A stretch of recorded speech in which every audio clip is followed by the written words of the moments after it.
Thanks for joining us for another episode of Beyond the Listing, where we discuss the business of real estate outside of the listing environment. I'm your host, Jeremy Medor. And I'm Danielle Downs.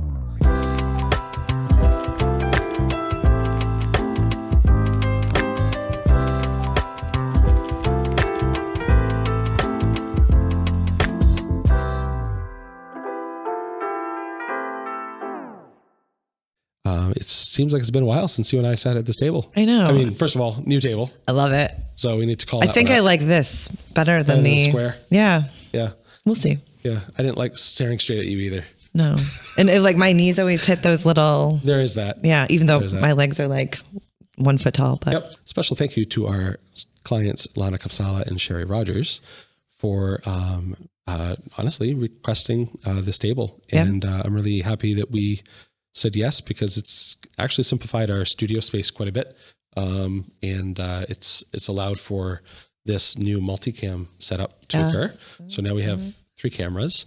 So we're able to record in a completely different way. Forgot there was a third camera. Yeah. Don't overthink it. There is that. Where do I look? Where do I look? So, but no, it's good to see the studio developing. Yep. And yeah, we adapt. So that's great. Boy, do we. Yeah, absolutely. One little request. Can we change this? Oh, we can. I think it's going to work for the best. Yep. And it's going to benefit a lot of clients long term. Right. In addition to just simply simplifying our approach to how we do this, and just offer a lot of flexibility. Yeah. So, but boy, isn't that the way that we do things in general, right? Yeah. Tell me, how's April been? I don't even, it's going to be May. No, we're keeping that. We're keeping that. April has been great. I mean, for us, April has been fantastic. It's been fire. Yeah. What last week was 122 appointments, I believe it was. Is that what it was? Like unique, not like, virtual staging and stuff like that, but I think 122 visits. Yep. That's insane. Yep. That's amazing. It is. Yep. And so it's unseasonably busy. Yeah. Curious to see how that impacts or how that trickles. Domino effects, I guess, May and June. Yep. Because we are actually, last week was very similar to a lot of our visit counts for June. Yep. And that's a little scary because if June is building off of that, I do have concerns about some bottlenecking that might occur. Sure. So anybody who's listening, if you're listening to this, you are under instruction to book early. If you're looking for a specific time or day, definitely want to do that in advance as we get into the spring market. Always, of course, check with us as soon as you know that you're getting a listing. Definitely want to encourage our clients to give us a heads up if they know they're walking into a listing appointment. Yep. And there's a high probability of a certain day happening. We can always put that on temporary hold. Sure, absolutely. For them. Yep. And so I think that it's important to call that out. Yeah. So. Yep. Yeah, I think right now, especially for things with video, we're booking about 1.5 to 2 weeks out, especially like Mondays and Tuesdays. Those tend to fill up a couple weeks in advance for sure. What's our most obvious available day usually? I would say Thursday and Friday. Thursday, Fridays. Yep. And so how does that impact if somebody's trying to list that weekend? It's harsh. Yeah, it's harsh, right? And so I think that the takeaway here is that our encouragement needs to be to our clients to understand that instead of maybe booking on a Monday or Tuesday so that you can list that weekend, if you guys could help us out a little bit by booking on a Thursday or Friday for the following weekend, because that allows for our video department to get everything taken care of for you. There's no crunch times really involved on your end or on our end. Of course, your client will need to accommodate for that, maybe extra 2 or 3 days of lead time for getting things ready. But beyond that, it helps kind of get the boat nice and leveled out. So right. Yeah. If you have an appointment on Friday, especially if it has video, you're probably looking at least Tuesday for the return for that. And so that gives you plenty of time to get things situated and ready to go for the weekend. Correct. Yep. So a lot of lead time there. It helps, honestly, as well with coming soons. Yep. So they can always put some teaser photos or content out there to pre-market for the listing that's about to hit the market. So of course they get their photos back the following day. Right. That hasn't changed. So if you have a listing on Friday, you'll get those photos Saturday morning, enough time to get up that coming soon, Saturday afternoon, Sunday morning. Yep. Like a week notice at that point. Right. And so actually what you're doing at that point is you're hitting double weekends. So you're capturing some of the buyers that might have put an offer in on another property in hopes to tour yours before they put an offer in there. Yep. So there's some science, there's some psychology behind that. Sure. So I think it's beneficial to play things in that way. So yeah. Anyway, so we have a great guest on today. And I'll let her introduce herself when we cut to it. But it's a colleague in the industry that I respect and admire for her contributions to the community and the business. And I'm really excited to sit and talk to her. Yeah, great. Thanks for joining us for another episode of Beyond the Listing. I'm your host, Jeremy Medor, and today I am sitting with... My name is Brieanna Kelley with Total Mortgage. I'm the Vice President and Branch Manager of the Leominster office. Fantastic. I can't wait to have this conversation with you, Brie. Absolutely. Can't wait. And that's dangerous, though, especially for would-be homeowners, because they have to unlearn a bunch of myths going into it. And how difficult is that going to be for the realtors and the mortgage officers? Well, I know on TikTok I heard this, and this, and I'm like, well, actually, that's not accurate. Right. And so it's almost like you need like an anti-TikTok prep course or something like that. Right. It's my next high school class I'm going to be teaching. Exactly. Well, do you do? I've done financial education. It's something that I want to do more. Oh, fantastic. I did it with St. B's does like an intern program, and Nick Pelletier, for example, has this. They come in and we go through a whole financial class. That's starkly missing from a lot of education. Think about what the kids come out of school knowing or not knowing. They don't know how to do their taxes. They don't know how to taxes. Save. What are taxes? Yeah, what are taxes? Yeah. How do I adjust an envelope? How do I write a check? Who's FICA? And why do they take my money? Come on. But Credit Karma said my credit score was 900. So yeah, it must be. Yeah, quite like it doesn't quite work like that. An understanding of. It doesn't even have to be like an understanding of economics or like bank teller type of level of understanding. You don't have to be an accountant and all that kind of stuff in order to know that financial literacy is a problem in this country. It is. And it's interesting because there are people who are actively trying to change the landscape of that, but are having a very difficult time reaching the best audience, which is the younger audience. Correct. Because they're not meeting them on their platforms. Or if they are trying to meet them on their platforms, they're not doing it in the way that the younger audience is desiring to look at it. Exactly. Right? I don't think my stuff is showing up on my Kids For You page, so pretty sure it's not happening. Sure, fair enough. If it is, then she's probably like, oh my God. Yeah, skip. Yeah. Just we're in the swipe generation. Yeah. Well, and that's the same thing when you're talking about, you have one generation that will go on YouTube and listen to a 20-minute video and learning how to do something. And this next generation doesn't have the attention span to do that sometimes. Not yet. Yeah. Not yet. Although I guess some days I don't have the attention span for that either. So it's topical, right? Mm-hmm. 100%. And it's like this podcast. Right. We're only going to get, however many listeners we're up to. I don't even know anymore. But the truth of the matter is the people that are going to pass it over, it was never that we were never there. Right. They were never our target audience to begin with. Yeah. Well, I think it's, like you said, it's all relative. And then whatever that space and time is to, because today topic A is important to me. Tomorrow topic B is important to me. It's true. But there's been a whole lot of that going on lately. Yeah. Okay. You want to delve into that a little bit? I think a lot of it has to do where people's mental space is. Mental space is right now. I have a lot of people that I think are kind of struggling with, things that are going on in the economy. They're, financially they're struggling. And they're having a hard time responding to that? I think they don't know how to respond to it. Okay, that's fair. So some people I feel are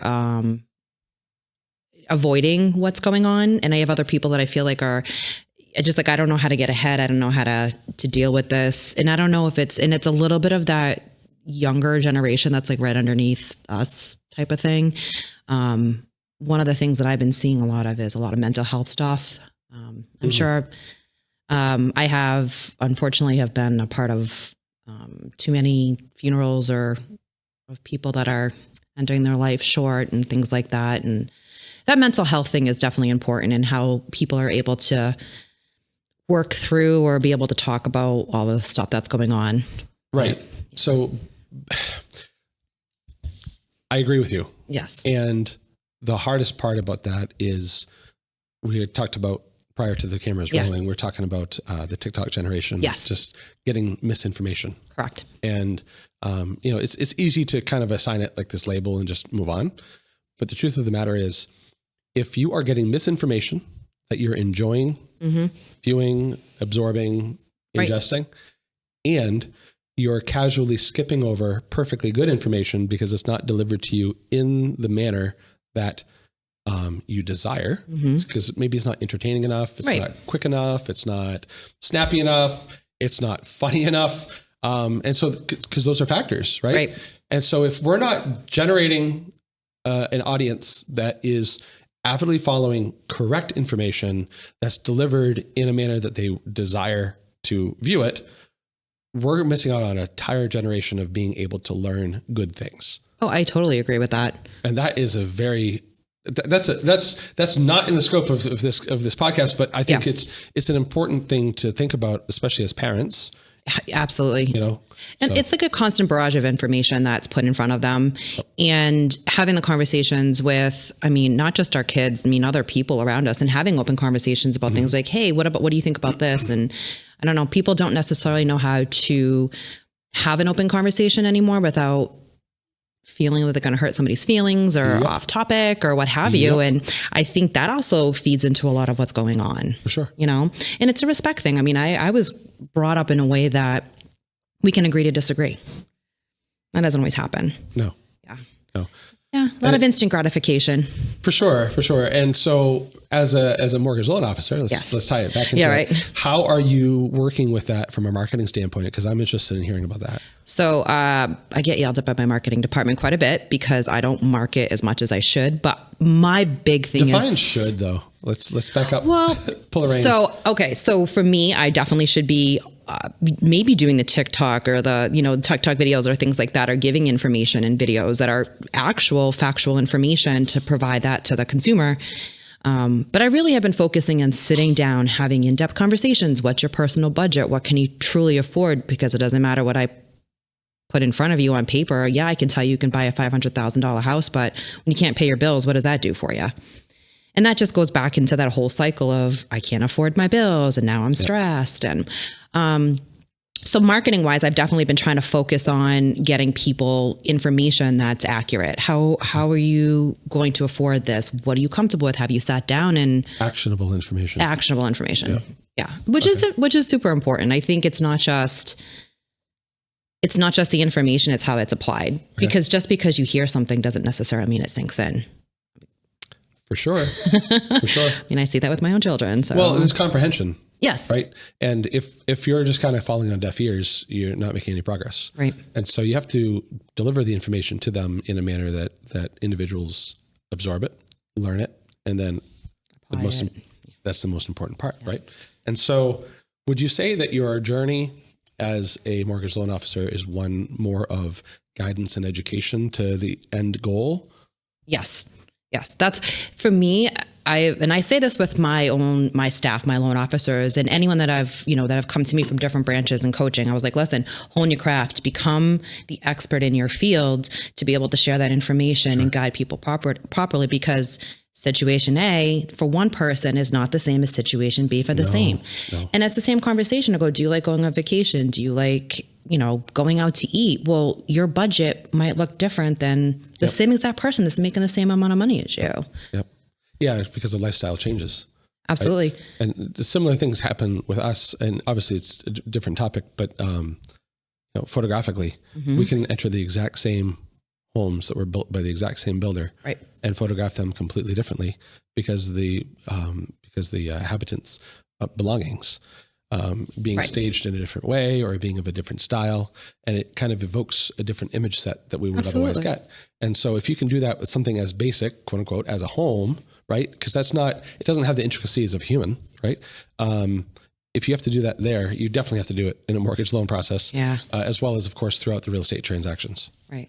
Well, I think it's really important to be able to active listening on our part too. Like, okay, what is important to you? What is not important to you? What's your 2-year plan goal? What's your 5-year? Yeah.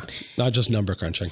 Well, and not to mention, and there's a lot of things that people will say things. I'm like, okay, absolutely. You know, in our experience, this has happened, and try to give them different points of view. It's engagement. And that's something that, same thing with, like we said, providing information. I try to get people to repeat it back to me to make sure that they're understanding what I'm saying and that we're all on the same page, because I never want to be, you know, in Market Basket, you know, doing my pretend grocery shopping because I don't have it delivered. Just kidding. But I don't want to be in a store somewhere and them being like, hey, that was a lady that didn't give me the information I probably should have had. Sure. I mean, we're involved in this community. Yeah, there's a legacy there. Absolutely. And in tables turned, in another profession, I would hope someone would give me that same, I know, same respect, but. That's a tough one, isn't it? It is a tough one. And what I find most interesting is after a transaction will have been completed, what you learn about what you should have known prior to. Yeah. And I think that probably happens a lot in real estate. And it's not just like, it can be something as simple as, oh, this is how I'm supposed to get treated as a customer, right? And it doesn't have to be something as big as real estate. It could just simply be going to get a coffee, right? Now, of course, that's a little bit more simplistic because it's a very tiny transaction. It's a micro transaction. And there's a lot of coffee options to choose from, thankfully. And there's a lot of lenders to choose from. There's a lot of realtors to choose from. Really? The difference is that the journey of getting that coffee takes you 5 minutes.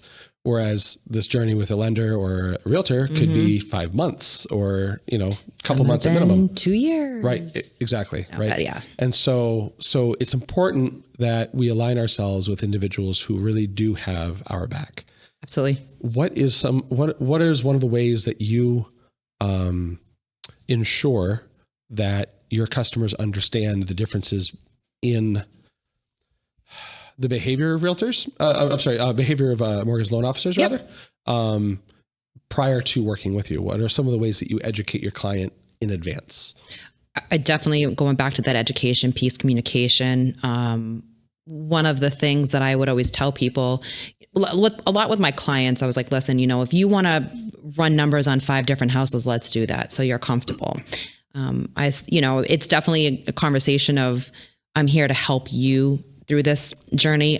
It's not the other way around. Sure. It's also making sure that they need to understand that I need a certain amount of paperwork and things like that in order for everything to run smooth. So it definitely is an education. It's definitely a conversation of, what do you think is going to be, you know, what's your ultimate goal?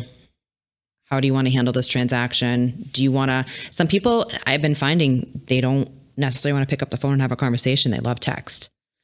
So, and sometimes I'm like, listen, there's going to be times when we need to get on the phone and have a conversation because there's no tone in text. There's no, what happens if I'm not understanding? Because there might be an inflection in that, something that they say, and you're like, oh, wait a minute. I think you're not understanding what I'm saying to you. It's true. And it's important, that communication. The human voice is really a remarkable thing. Ooh, and we take it for granted. And it's also funny because I'm not really fantastic at hiding either facial expressions, or your wife has actually alluded to that when she sent me some memes, pretty funny. But I know that about myself. And I also know that I'm also going to possibly see that on somebody else's face or in their voice or something like that. It's true. Reading a situation, reading a room is a learned skill. But it's an exceptionally important one, especially for a self-employed individual. Absolutely. When you're building your own business, face value is very rarely what you settle for. Correct. Because if you settle for the no, then you'll never get a yes. Right. And so it's usually a no but or no question mark. Yep. And then you just have to start working on how to make it a yes, right? And it's overcoming objections, right? And it's very difficult to do that in text because everything is so just simply black and white. Right. No means no on text. Exactly. And I also think you get a different level of engagement always when you have phone conversations or face-to-face conversations with people. Something comes up in the conversation that you latch onto, and then you develop more of a relationship. Yes, 100%. And so like any of those, if you're getting leads, for example, right? They always tell you your engagement is getting them on the phone because that personal interaction is so much more important than some basic text message that maybe AI did it or... Spam. It's so easy to get spammed with that kind of stuff. Exactly. I can't tell you. So we recently went shopping for a car, and in the process of shopping for a car, of course, you get your ads on Facebook, and I'm a Facebook user. And and you get all this barrage of information. And we didn't go shopping for a loan. Mm-hmm. We already knew what we were going to do and how we were going to finance it. And so as a result, we never got our credit report flagged from a loan request. So I didn't get like hit with 1,000. Oh, trigger leads. Right? Trigger leads are enormous. And so we refinanced our home last year. Yeah. And we did a home equity line of credit, or home equity loan. Yeah, home equity loan. And I had inquired with the local bank. I had already made up my mind as how we were going to do it. Yep. We'd just do a local credit union. And the next day, I got 48 telemarketing calls. Yeah, I'm not surprised. 48. And so we actually had this thing going on in our back-end chat system where people were basically making bets as to how many calls I was going to get. Because by 10 o'clock, I'd already gotten something like 16 or something like that. And so that day I got 48 calls. And I said the same thing to everybody. Take me off your list. I'm already set. All kind of stuff. And that was calls. But then, of course, I got all the emails and I got all the texts to boot. And the amount of information that I got in such a short time period just made me want to quit the whole situation. I had already made up my mind to do the home equity loan. Right. But think about how that behavior translates to a buyer or a seller. No, thank you. Like, talk about daunting. Right. Yeah. Did you do the opt out after that? I did. Okay. I did. So we have a whole conversation as part of our process right now. See, that's the stuff that you learn about afterwards. Right. So had my loan officer said, hey, FYI, this is going to flag you in the system and probably want to just do this right now type of thing, that would have been great. But that didn't happen. So we have those conversations. Just buyer beware, right? Yeah. And I love it. Well, and some of them are sneaky. They act like they're from our company. Oh, I didn't get that. Thankfully. Oh, no. Yeah. We've had a few of those. I've had a couple of phone calls after, like people that I know, and they're like, they pretty much were acting like we were already having a transaction going on. Wow. That's really undermining. Well, desperation a little bit, Yeah, for sure. For sure. Which is not a good look on anybody in this business. No, it isn't. It's not a lasting look. No. It might get you some short-term results, but long-term it's going to Yeah, but if you want to be in the business for long-term, right? Absolutely. So. Well, all right. Let's talk a little bit about that. Okay. So first of all, how long have you been in the business? Okay. My son's 21. So technically I've been in some type of banking-ish since 1998. Okay. I was an underwriter at IC Credit Union actually for a while. Yep. My son so I had just given birth. So my son's 21, just bought his first house. Wow. Congratulations. Yeah. One down. The other one's closing next week. The 23-year-old. So I started in the industry as an underwriter. Sure. And I was 20 at the time. Okay. And then I, moved through my career that way and managed staff and call centers and mortgages and all of that. I've been attached to multiple facets within the transaction. I understand how to process a file, underwrite a file, take that information. The whole journey. Oh yeah. Okay. Well, I think it's important. I think it's important for you to, for me, it's important to understand because I manage an entire office. Sure. So I have to be able to go to my operations department and say, hey, listen, this isn't working. And this is the reason why. Yep. And I think when you speak operations to an operations person and they know that you're on the same page, conversation goes so much smoother because, sales and operation is usually like, yeah, I get that. So we don't partake in that. Yeah, no, it's definitely important to be able to get down to the level of the individual that's working. Absolutely. And not to necessarily talk about hierarchy so much as it is a language. Right. And so when I'm sitting down with our IT guy, it's not like a rank pulling thing, but I literally went through programming at college. During college, I was a computer game design and programming student. And so my degree is in computer science. And so when he and I speak, we don't talk about general knowledge, or we actually boil it down to the information that we need to in order to solve the problem. And as a result, we have much more fruitful conversations instead of me like throwing him some very vague request. And he's like, huh? That he has to then figure it out. Right. I can get down to that level and say, this is how I need it done.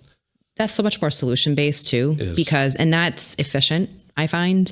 And a lot of the times with my back office staff, and I always say, listen, in my business, especially, you're only as good as your back office, because I could be the best loan officer in the universe.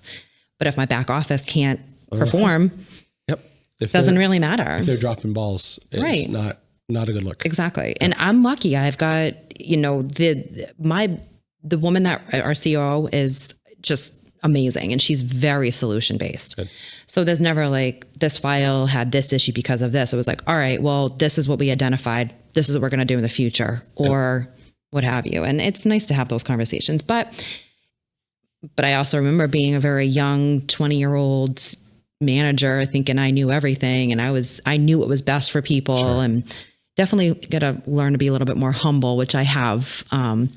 But I also, when I worked through, because I was at IC Credit Union for almost 16 years, wow. I did come from a place of how can we all help each other type of thing. And I think that's evolved into my career and through even what I do now, because with people, I think you're able to take out different pieces of what, an engineer, dealing with an engineer on a mortgage is much different than it is someone that's like an art major.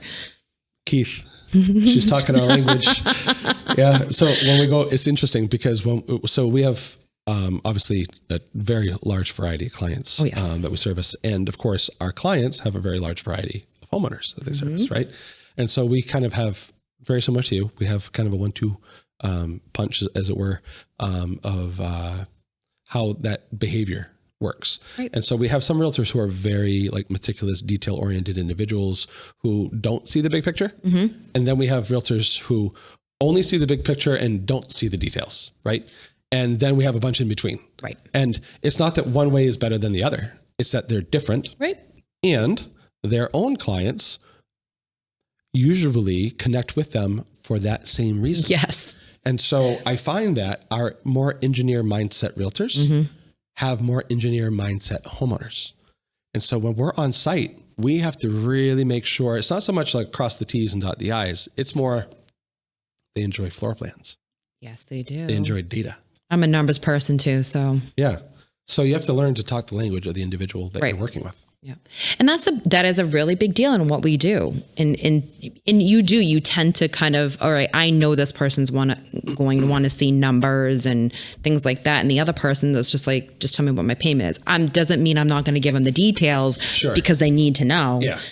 But they're not digging down as deep. They're like, yeah, just get on my paperwork. Here you go. They're looking to sign. Right. Yeah. Well, and there's quite a few of them right now that I think it's either the combination of they're really comfortable with their numbers, so they're not as stressed. And you have the other half that's just like, I don't understand half of the process, so I just going to go with it. Okay. So, and I'm always trying to make sure that they're coming back, all right, you understand what I'm saying to you, things like that. So do you have them repeat it back to you? Yes. Okay. That's good. I do that with my children too, but. Hey, you know what? The truth of the matter is though, in that response element, when there's that interaction, that's when the information really starts setting in. Right. Because they would normally repeat it back or regurgitate it back in a manner that they best understand. Mm-hmm. And at that point, as long as it hits 99% of the way there, you're like, that works. You're absorbing what, yeah. Exactly. Well, at the end of the day, I tell people this is a giant purchase. It's not like you're buying a toaster. And even if I was buying a toaster, I probably would do some research, and I'm one of those people. As an aside on that, toasters are stupid expensive. Yeah, they are. You're right. And you're like, which one do you want? Like, it's like $100 for a toaster. It's like, all you do is you just push it down. Like, this is not technology. Someone else was like, hey, they have the ones with Bluetooth and stuff. And I was like, what? Why would I want to connect my phone to my toaster? Click. Okay, it's done. Yay. Oh my gosh. Anyway. Well, yeah. That's neither here nor there. But no, I agree with you. It is a large purchase. And I think that something that the industry tends to often overlook in the goal of getting things done is to get through the sale. Just get it done. Let's go. Yeah. There's a problem with that though. And the problem that I see is, and we've experienced it ourselves during purchases and sales ourselves, there are people involved, and there are huge domino effect life situations at play that we don't always know about. Right. And it's either because we're not asking the questions or people aren't being open about it. That's, you can't really, right. This tough to say sometimes, but I think that in this industry, what we need to do is we all need to collectively take a breath and say, listen, these are the building blocks of society that we're actually selling and buying here. Right. If we're not handling these home purchases with really critical care and understanding the why, how are we supposed to do the what? That is, to me, so important. And I mean, you and I have had much higher level conversations about how we try to carry ourselves and you know, at the end of the day, we all have an effect on the other human, and we are humans, and we all should be treating each other with that. Yep. And at the end of the day, I want to make sure that I have a positive impact. I should be more specific. I don't want a negative. I want to be a positive impact on people. I mean, I do a lot of community service stuff, obviously. I love it. But there are times where I'm like, you sit back and watch and you're like, wow, what effect did I have on that particular situation? Okay. And most of the time it's like, wow, you know, because people, goes back to the earlier part of our conversation, people are not always, like you said, as open as they want to be about things that are going on. And no, because it requires a level of trust and vulnerability with the individual. I feel very blessed that I've had the ability to have those conversations with people. And sometimes it gets down to maybe the why. Brieanna, you're an open book. Yeah, I'm not really, yeah. But I mean, people speaking to me sometimes too, they'll say things that I'm like, okay. That's what I'm saying, yeah. Right? Like, it's not so much that you overshare, it's that you have this aura of sorts about you where you accept what people are saying.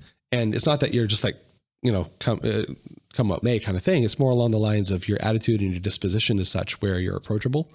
And when people kind of test the waters to see whether or not they can trust you, you're very quick to come back and say, yeah, you can. And you just meet them where they're at. Thank you. And I think that probably lends to a large part of your ability to read people and for people to better trust you for what they're doing and therefore benefits your business.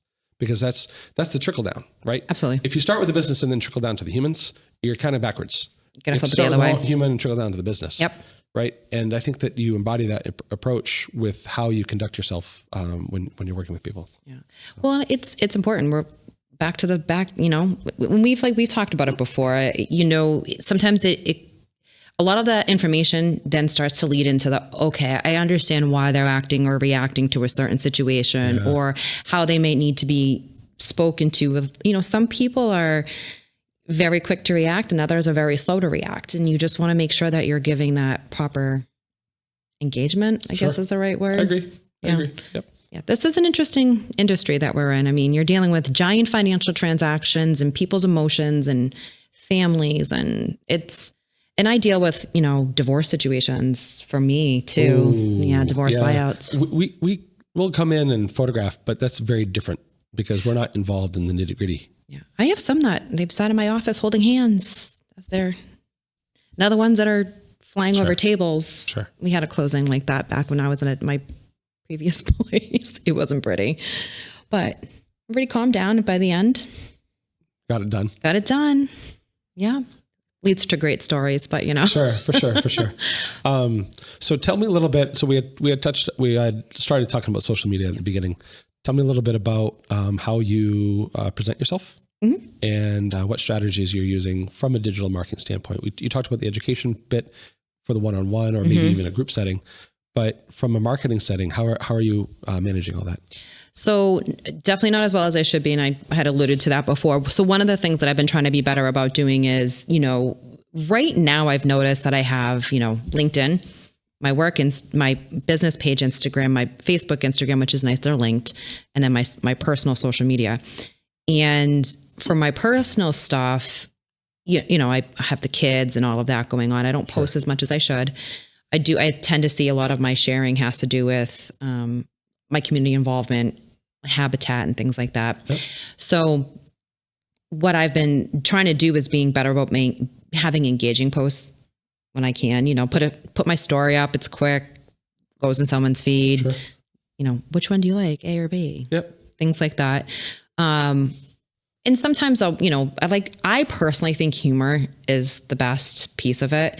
And I know it attracts attention, but this industry can be heavy at times. Yeah. So the humor, it helps. Yeah. Like I was saying, I had posted that picture today of the kid with the laptop, and Anybody can go to my social media and go look at it. It's still on my Facebook page. But it's hilarious because it is so true. There is times when people are at their highest anxiety level and they're freaking out over something, and you're like, I got this. We got this. This can be a very anxiety-ridden industry. It is. Well, you've got everything was due yesterday. Oh my gosh, yeah. And there's other times where we're sitting around, we're like, we're good. Yeah, right. Exactly. I think the good news, I've been doing this. Or things are quiet, and you're like, it's like it's the too ER. Quiet. Yeah. It's too quiet. Yeah. Boy, I swear it's a quiet day at the ER. Oh, so I worked in an ambulance. You don't say that. That's bad. Yeah. And you're like, why is nothing? No, stop. Nope. Yeah. Nope. So, and a lot of the times we always have this thing in our office when you have a file that's going so smooth. You're like, don't talk about it. Yep. Just don't talk about it. Yep. We're clear to close. We're closed. Oh, it's on record. Okay. Now we're done. Good. Yeah. That's it. Just don't talk about it. I'll hold the breath. Yeah.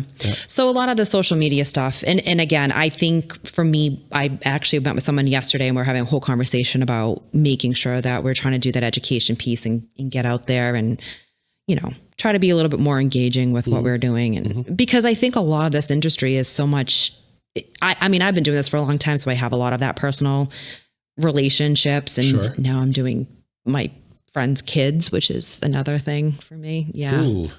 Yeah. I'll want my tennis balls for my walker pretty soon. Don't worry. But definitely, making sure that we're having the conversations with these people about, hey, listen, come to me. I'm the expert in this field, or please don't go an online company that does not care if you close or not. Right. You might save a little money up front, or maybe in the long run. Oh, that's not even true. You might save a little money up front, but what you pay for in the long run is definitely, you can't put that back into balance. Well, my favorite is too, like we had someone that was saying, well, this so-and-so company's saying this rate, whatever. And I go, they can offer you any rate in the world. If they don't close you, it doesn't matter. Correct. And then fortunately they had a reputation for blowing up transactions, a couple of days before closing, which that is such a, I don't like surprises in general. Definitely don't like surprises in the mortgage world. No, especially with a bunch of zeros attached. No. Yeah. Surprises with a bunch of zeros are not okay. No, not anything that I'm really into. So no. I get my kicks other ways. Right? Life is already risky enough to begin with. You don't need to add the dice roll of trusting the wrong people. Right. And that goes in so many different things in life, right? It does. But, hey, listen, it's one of those situations where, and I always say buyer beware. That's always something, and listen, there's plenty of other people in this industry that are mortgage loan officers too, that I'd be like, if someone called me and like, I'm working with so-and-so, you're in fantastic hands. Because there's a lot, I personally have a lot of mutual respect for the people in this business. I think it's an important thing reputation wise. We're all here to support each other in one way or another. And there's enough business to go around. You don't have to be. Oh, there is. You don't have to be slimy. That's the thing. So the thing about COVID is one of the things. Many things. A lot of photographers came out of the woodwork. A lot. Because what happened was the wedding and the portrait photographers couldn't do wedding portraits anymore. Or it was more difficult to. And as a result, a lot of the business dried up. But they had a camera, they had a wide angle lens, they had a tripod. Who didn't? If you're doing those things, you got all those things. And the real estate industry didn't slow down. It maybe hit a bump for 2 to 3 weeks, but after that, it was like nothing ever happened, and it changed the dynamic, changed the approach. And so we had a lot of competition that came out of nowhere. And so I early on had made the decision that nobody to us is a competitor. Mentally, my decision is they're not competition. They're just simply doing their job. We're doing our job. We're comparable people. Their pricing is comparable to ours. We're not going to trash talk anybody. Nope. We're not going to go out there and project negativity, because the truth of the matter is there's a realtor for every photographer and there's a photographer for every realtor. Agreed. And even if that photographer is the iPhone that the realtor's holding, doesn't matter. No, it's true. It's true. But it works for some people, right? That's exactly it. And who am I to disrupt that? So what we latched on to earlier on is how can we provide the value to the people that want to work with us? Right. And what does that value look like to those people? That means that person who's my competitor, quote unquote, is just simply providing a slightly different value than what we're providing. And there's nothing wrong with that at all. Right. And so instead of like looking over my shoulder all the time as to who's on my heels, we don't care. We don't care what direction you're looking then, right? You're looking forward. You're not looking backwards. Correct. Stop looking behind you. Yeah. Well, if I could give that advice to people, because if you start focusing on everything else, or, the position of lack, you know what I'm saying? Oh, yeah. Oh, I could be sitting here all day about this one. Yeah. But listen, there's always something that somebody's going to do better than you. There's always going to be someone that does something different than you. There's always going to be someone that has a different way of viewing, and you're going to attract person A, not person B. That's just life. Yep. And at the end of the day, if you focus on your business and what you can control, sure, you will be more successful that your way. Capacity is. Yeah. Well, that goes it's not just work. It's your personal life. Yes. It's everything. Yes. It's everything. And, we sometimes people get caught up in the negative conversations or what have you, and it just kind of cycles into something different. And I'm like, you know what? I can't, I don't have the capacity personally to do that. No, there's so much energy expended in just your day to day and building something, that to take those conversations and turn them into these pity contests is just something that's not worthy of your time. No. And so I've long held the belief, so not only the competition comment, but also you're in competition with yourself. Always. Who are you today versus who were you yesterday? And who do you want to be tomorrow? Right. And so that little bit of every daily growth, and obviously some days we fail miserably, right? Like maybe today I was where I was 2 years ago. You know what? Tomorrow? It's going to happen. It's going to happen. I always say I have a cape. Sometimes I wear it and sometimes I hide underneath it. There you go. There are days where I'm like, I just conquered the entire universe, and the next day I might be like, I'm going to go hide underneath my desk. Don't bother me today. More of cape wearing days than not. That's the important part, right? There's more of that. But we all go through our seasons with that. Always. And I think that professionally, so long as we're always working toward the ultimate goal of servicing our customers literally the best that we possibly can, and establishing the systems for both quality assurance as well as efficiency and timelines, those are all things that are really crucial to the operation of this market. And if those systems all are present, this is the glory of it. If those systems are all in place, you get to devote your time with what? Customer service. Right. Because systems don't do customer service. No. People do customer service, and people are not systems. And so we have all these systems in place for our own agency, but it's the people who we hire and who we train and who we absolutely right. That's what makes Medora Photography who we are. Right. People don't hire us because just the photos. It's just the photos and the personality and the arrival time and the delivery time and the price. Like, it's all of these things added up. And if you upset one of those items, the whole thing just stops working. Right. Right. And the people element is completely irreplaceable. And so when you try to distill down the mortgage industry to an AI basis, it will fail miserably. It might be technically correct, but that doesn't mean that it's good. Agreed. Right? Oh yeah. Well, because AI is just that. It's not a human in some of those inflection things that we would pick up on. It won't pick up on that. But they're not going to always know to ask the next questions. I mean, there's going to be times when we're like, all right, so are you trying to do this or that? Right. Trying to drill down a little bit more. But like you said, you have those systems in place in the back end that are nice and strong and keep you moving, so you can be out in front and doing what you're supposed to be doing. What you do best. Well, and I enjoy it. So there's a difference too, you know. Yeah, you're a real introvert, right? No, not even a little. Although there are days where my social battery is like, no, I'm done. Everybody has those days. Even the most extroverted individuals have those days. For me, I'm a learned extrovert where I'm good in public only because I arm myself accordingly. But I need my alone time to recharge. So it's a little bit of a different dynamic there for me, but I always go into networking situations or conversational situations armed with the knowledge that through doing so, I'm bettering myself and hopefully bringing value to others. That's my goal. And then that gets me over all of those little objections that I create for myself of why not to do it. Right. So, and those are great, aren't they? Oh, they're so easy. And you're like, shh, stop. And I have an internal monologue with myself a lot of the times where I'm like, all right, will you just stop? You were talking to me out there self-sabotaging. in the lobby, yeah. And you were like, you said, I can't even remember what it was. I said, I know what you think what you're saying is. Yeah, right. Right. All about answering the phone. That's exactly it, right? So I think that we do that a lot to ourselves where and it's the self-sabotage that you just talked about. We have this inner narrative that we're like, I can't do this, or the reason why I'm doing it that way instead of the right way is this. And we justify. Right. All those little micro justifications add up to this large excuse that we just created for ourselves that sounds plausible. You just justified it to yourself internally, and now you're okay with it. Yep. Well, yeah. Bias confirmation. Yes. Exactly. Yep. Oh, we're all, and listen, everyone is guilty of it. For sure. For sure. We have people who like the idea of being on the podcast, but don't, because they've convinced themselves that it's going to be too hard for them. And then we've had people who think it's going to be too hard. They come sit down and they're like, wow, that was really fun. Because we just sit here and I just have a conversation, banter, right? So, what does 2024 look like for you?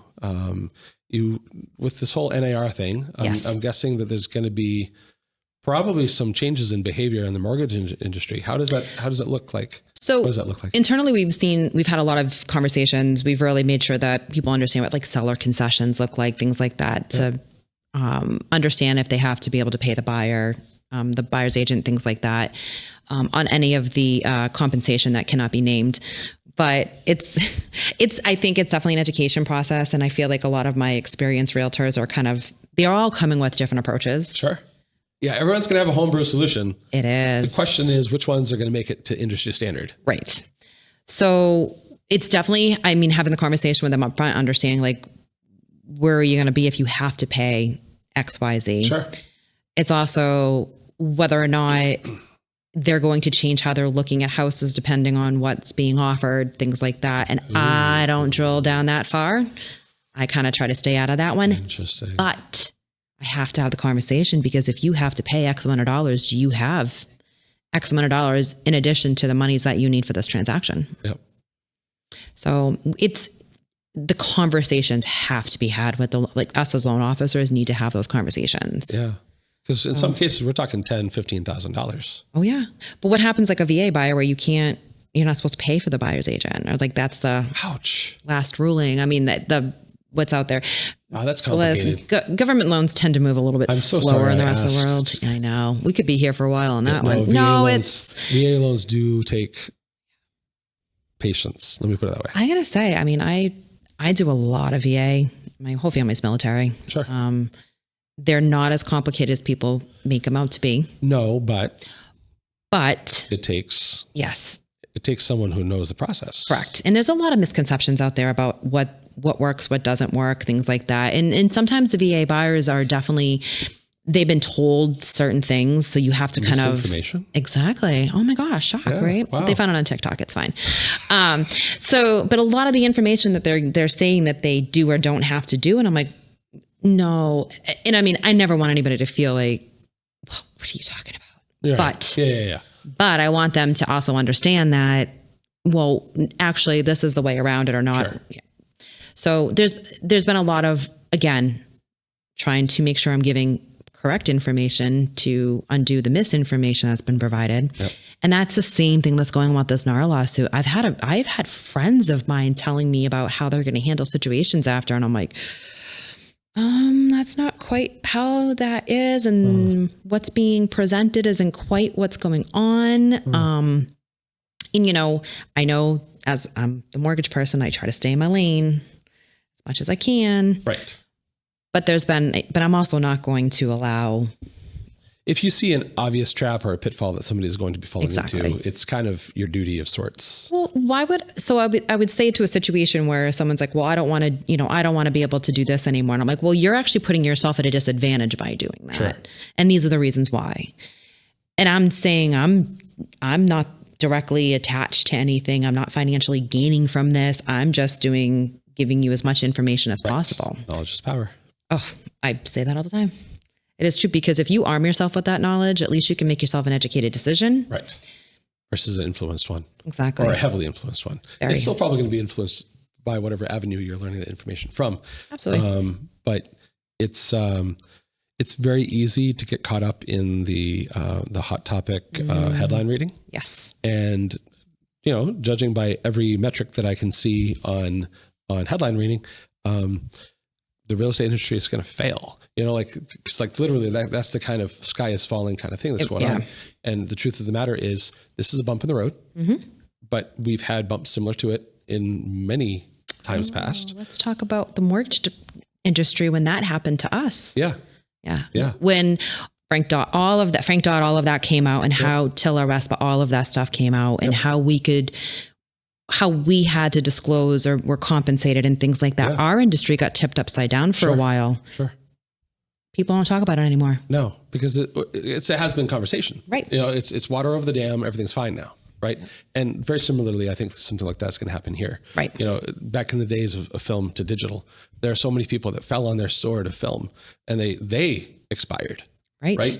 And so I think what we need to do going into any changing situation is just go into it with the knowledge that you're going to come out of it differently. Right. And be okay with whatever that looks like. Yeah. Just be open-minded. If you try to fight against it, you will lose. And Absolutely. So, and it's not to say that, don't bother fighting. It's more along the lines of, learn to pick your battles and read the room, read the writing on the wall, have check-ins with trusted partners, partners in the industry, even outside of the industry, business leaders. There's a lot that goes on in business that is completely irrelevant of what kind of business you're in. Right. It's disconnected from it. And so if we take away that same idea of business progress and we apply it to any kind of business inclusive of this industry, we can adapt just fine, but we have to know that we're setting ourselves up for success by adapting. Right. Well, everything we do is always evolving. Correct. Us as humans, our industries, everything. Yeah. So I think you need to understand, we're always growing, we're always changing, there's going to be something new that's always going to keep popping up. And absolutely, you want to either be innovative or not. Yep. And there's people in this industry that also will be like, I'm done with it, which is fine. Yep. There's other people like, oh man. And we have, I trained this loan officer assistant who's now just crushing it in my office. And it's hilarious because he's obviously closer to my kids' ages. Okay. And the way that he views this industry, and he's hilarious because he comes to me and he's like, listen, Brie, I listened to everything that you said to me, but then incorporated what he has been absorbing and because he does a ton of social media and how he approaches the business and everything. And it's like, and I look at him and I'm like, maybe a different version of me. And I'm like, oh, wow, well, you're not doing it better than me. No, it's actually, you are doing it better than me. And how can I learn from you? Sure. So it doesn't, it's forever changing. And some of the information that he has is definitely like, oh, I never thought about it that way. It's cool. Cool to see what people can come up with. And like you said, those conversations are important. Just have an open conversation, open mind, be able to be like, okay, well, maybe I'll approach it that way instead of this, because the way that I had it in my head, maybe it isn't the right way. Yep. Stay modifiable. You have to be. Yep. Have convictions, right? Hold to your values, right? And decide what those values are and don't deviate. But if your values are founded on ethics and morals and key principles that are unwavering, right, the rest is figure outable, right? Exactly. Like you can just totally get through it and just be like, you know what? I might not have been a Boy Scout, but I can act like one, you know? And so just be prepared for anything that comes your way, just simply by being alert. So being aware, I try to do that in most of my life.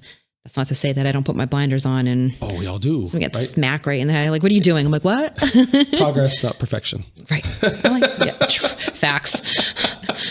I mean, you do that with family. Yep. And you do that with business. And it's important to approach both similarly, to be honest with you. It's kind of sad how equivalent some of those things are sometimes. Yes. Well, I have to say, I feel so lucky that in this business, a lot of the people that I do get to work with, like these realtors, like I think of them as family, a lot of them. And I'm sure people have some family that like, we don't have a choice because they're family, that whole conversation. Right. But at the end of the day, I think we want to be able to, like you said, with our morals and kind of how we want to do business and how we treat others and how we want to be treated. Yep. It's important that we respect all of the professions that are in this field. Yep. But yeah, definitely with some of my realtors I've been working with for a long time. I'm like, wow. And they're like, wait a minute. Remember that house that we did back in what? I'm like, no, we don't talk about the years anymore. Yeah. Wise decision. Yeah. Well, now like literally I just had an accepted offer on one of my borrowers that I've been working with for years, one of his kids. And this is kid number three that I'm like, oh goodness me. And then you get to the closing table and the parent is there and you're like, hey, yeah. Or like the people that babysat my children that are now married and have children. Yeah. Mm-hmm. So we recently went through something like that with Jen, my wife. Yep. She's seen that a lot of her babysitting kids are now married with kids and stuff. And it's a wake up check. It is. A wake up call, rather, a reality check. Yeah. I like it. I like it that it kind of keeps you honest. Well, man. Although time tends to do that. We went to the pulling for pause for needs, the Woo Sox. And I was saying that first of all, the person was like, your mom needs to sign for you. My son's 23. Okay. And my son's like, I can sign for myself, whatever. And there was a gentleman there and he goes, wait a minute, that's your son? I was like, yeah, that's my oldest. I was like, yes. Don't look at the gray hair. Oh, they're colored. Never mind. Just kidding. Exactly. But I was laughing because I was like, yeah, I was there for it. I remember all of it. I was there. And the other ones. Yep. So it's just funny because you get to see that next generation kind of coming through thing. Yeah. And I was like, although when they say things that I was like, oh yeah, I thought I knew everything at that age too. There is that too. Right. So that it's funny because your younger self at that point is just having a good chuckle. Oh, I'd like to talk to my younger self and be like, will you just stop talking? Like just, you don't know what you don't know. Yep. Yeah. Yep. I have to say a lot of these people that have come through my career path that I've seen later on in life, they always will bring up, yeah, you were a little spitfire when you were younger. And I was like, yeah, but I wouldn't be where I am now either. That's true. You have to take both. Right. Yeah. And there was that line of standing up for what I believed in morally, and there was other things where I was like, just arrogant. Yep. Oh, I know what's best. For sure. Yeah. For sure. I think going through college, the majority of us were like that. Geniuses. Oh, absolutely. My parents didn't know anything. And I go to my parents, I was like, hey, what do you think about this? And it's actually full circle because now we have in-depth conversations about, they'll listen to what I have to say and vice versa. And I'm lucky because we don't talk politics or religion, so we're pretty safe on that. Although I shouldn't say that. I'm lucky in my family and I think my circle in general, we can have open conversations. Like we talked about, agree to disagree, because there is a lot of people will come to me with information that they've heard. It's specific to our industry even. Yep. And I'm like, nope, that's not right. Yep. So try to do it with. But it's in the presentation. Right. Well, and they're also throwing in, it's because of this, whatever political, I don't care what side of the aisle you're on. Yeah. Facts are facts. It doesn't deviate which side. Oh, so try to be impartial when it comes to that. Sure.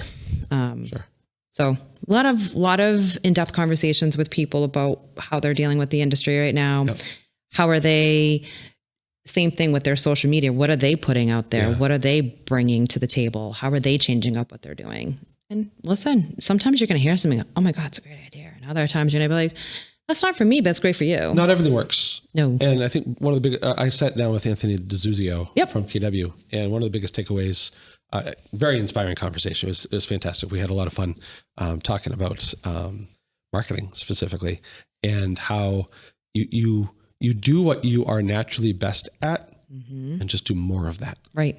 Instead of trying to make yourself into someone that you're not, you're going to spend so much more energy being a person that you're not, doing the thing that you're not great at than you would if you just did the thing that you are good at to be the person that you actually are. People read authenticity. They really do.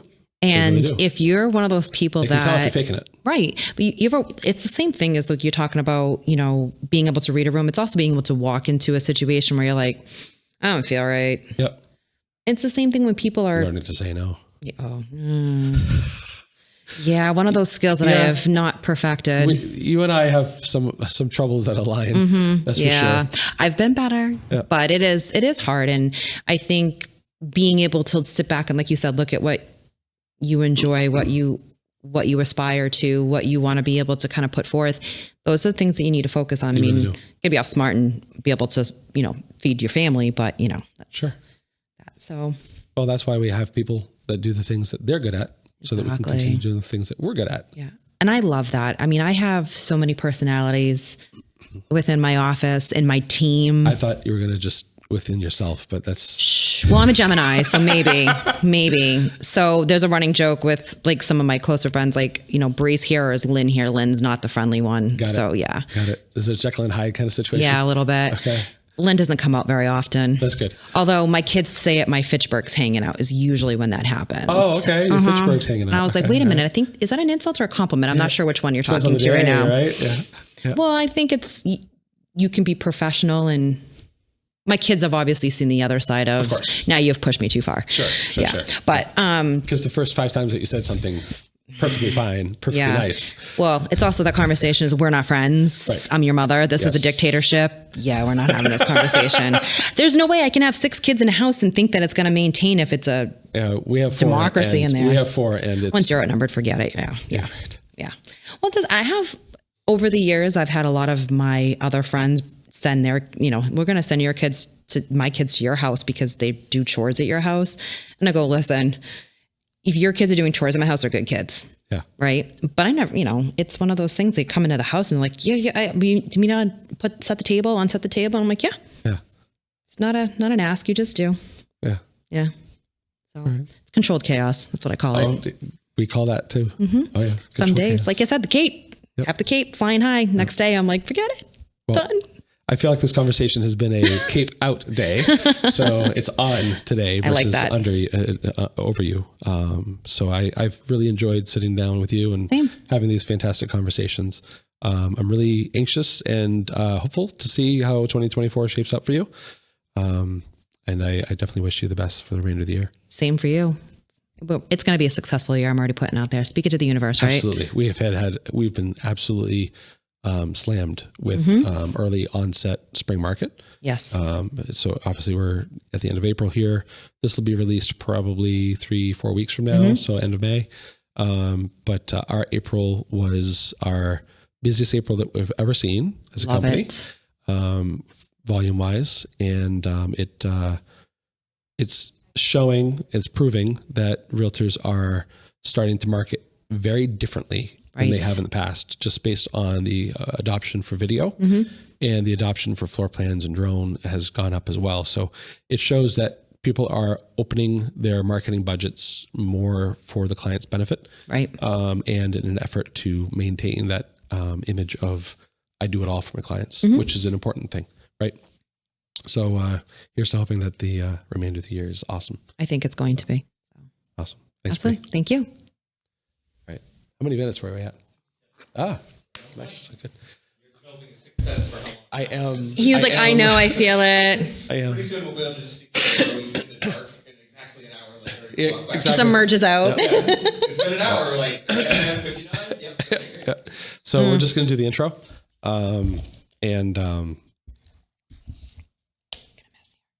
Oh, don't worry about it.